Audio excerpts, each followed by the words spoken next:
This is TomoNews for Wednesday, May 10th. Did someone say brownies?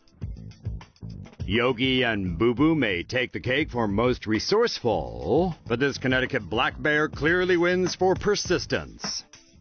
The big fella had been lured by the smell of freshly baked brownies and followed it all the way to the source. It pressed up against the back door and then tried to get in through the other doors.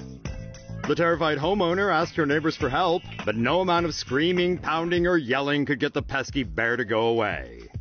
Even though the experience is very probably harrowing in person, photos of the chocolate-hungry bear are adorable, and the internet approves. The bear eventually did give up on its brownie quest and left, to the homeowner's great relief. We're guessing she won't be baking anytime soon. Kangaroo bites 9-year-old's head at a wildlife park. A surprise trip to a wildlife park took a turn for the worse over the weekend for a 9-year-old girl from Alabama. Cheyenne White was excited when her mom took her and her sister to Harmony Park Safari in Huntsville, Alabama on Saturday. It was the first time little Cheyenne got to see kangaroos. Thinking one Roo was only trying to play with her, Cheyenne walked closer to the fence. But the kangaroo grabbed Cheyenne's hair and pulled her over and started biting her head. Her family immediately left the park to go to a hospital. Cheyenne received 14 stitches for her head injury. Her mom, Jennifer, said the park's warning signs were not enough, saying the owner should have a fence that's not large enough for a kangaroo to fit its head and arms through. She said she isn't telling anyone not to take their kids there, but they will not go back. An employee told NBC affiliate WAFF that an Alabama state law says people visit an agri-tourism business at their own risk. Tunnel collapses at Hanford nuclear site. Hundreds of workers were evacuated from one of the most radioactive sites in America on Tuesday, when a hole collapsed in a tunnel used to store nuclear waste. The Hanford site in Washington state covers an area of 586 miles, which is about half the size of Rhode Island. The collapse occurred in an area where 2 tunnels, used to store radioactive materials, joined together. The hole is around 20 feet long. The tunnels hold contaminated train cars and highly radioactive waste. According to reports, vibrations from nearby roadwork may have caused the tunnel to cave in. Emergency responders were using a robot to take video and survey the damage.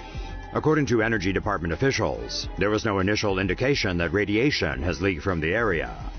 The last nuclear reactor to be shut down at the Hanford site was decommissioned in 1987. What we know so far about the chilling Boston double murder. More details have emerged about the gruesome killing of 2 Boston anesthesiologists, as authorities try to piece together what happened that tragic night. On Friday, suspect Bampuman Texera somehow managed to gain entry into the doctor's penthouse on the 11th floor, which was only accessible with a key. A friend alerted the police after receiving a text message from Dr. Richard Field, saying there was an armed man in his house. Officers arrived to find a set of keys on the floor outside the apartment and used it to open the door when no one responded to their knocks. Inside, they encountered the suspect in a darkened hallway and opened fire, hitting him in the left hand, abdomen, and leg. As he was apprehended, Texeria warned police of another person in the building who was armed. A SWAT team swept and secured the building, but found no one else. Inside the apartment, Field and his fiancée, Dr. Lino Bolanos, were found dead with their hands bound. The couple's throats had been slit. Police recovered a black backpack filled with jewelry from the premises, as well as a replica or BB gun and a knife. The apartment walls were found splattered with blood, and investigators later said photos of the couple had been cut up and a message of retribution scrawled on a wall. Texera is in the hospital for his injuries, but was arraigned on Monday on 2 counts of murder. It's still unclear what his motive was for the killings. Monkeys with herpes invade Florida neighborhood. A troupe of rhesus macaques making its way around Fruitland Park near Orlando has been terrorizing residents in a variety of ways and can soon become a serious health threat. These macaques, natives to Asia, were reportedly brought to the region as an attraction back in the 1930s, but have been spotted more frequently over the past few weeks. One resident said he stumbled across one hanging out on a private fishing dock, while another woman claims a monkey had been climbing her orange tree and knocking the fruits down.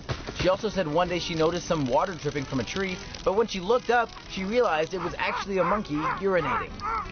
Florida Fish and Wildlife has warned residents not to feed the monkeys, many of whom are believed to be carrying the herpes B virus. According to the CDC, 70% of people with the herpes B virus die from it, but no cases of humans contracting the virus from the 200 or so monkeys in the area have yet come up. Many have reported being scratched and bitten though, so maybe don't mess with those monkeys. Will California soon be underwater? Researchers are warning that melting ice shelves in Antarctica could cause sea levels to rise higher than expected, with the changes being most apparent in California.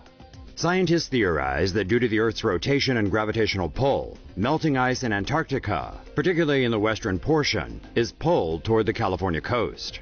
This makes rising sea levels more dramatic in the region. For every foot of global sea level rise caused by the melting West Antarctic, sea levels will rise approximately 1.25 feet on the California coast. In 2100, sea levels could rise as high as 6.9 feet in San Francisco and 7.1 feet in La Jolla. The California Ocean Protection Council plans to hold a series of workshops and propose measures to address this issue. Little girl dies after bouncy castle goes airborne. A horrible bouncy castle accident in northeastern Spain has resulted in the death of one child and injuries to 6 more. On May 7th, outside a restaurant in the town of Caldas de Malavella, the children ages 3 through 11 were hopping around inside the inflatable structure as their parents ate dinner. Investigators say the unlicensed installation was being held down by only 2 of the 6 stakes it needed. As the wind picked up, the bouncy castle was swept off the ground and flew as high as 65 feet up in the air.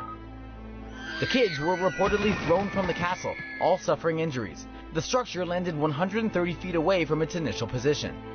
A 6-year-old girl later died of her injuries, and a 9-year-old boy and a 7-year-old girl remain in hospital with multiple serious injuries. The restaurant owner said the castle had been installed less than 2 months prior. He chalked up the accident to potentially a gust of wind. No arrests have been made at this point. Hasta la vista, comrade. The future of Russian artificial intelligence is here, and it can dual-wield handguns. Nope. The final experimental demonstration object research robot, or FEDOR for short, is capable of accurately firing 2 pistols at the same time. Come 2021, Moscow expects to see FEDOR models aboard the ISS and helping cosmonauts tackle space missions. The machine can operate automatically or can be controlled by a human. Initially developed for rescue operations, Russia hopes to use FEDOR for military and educational purposes as well. Russia's deputy prime minister tweeted footage of the robot shooting guns in April. He said they're not making a Terminator, but artificial intelligence. Well, that's a relief, right? Right?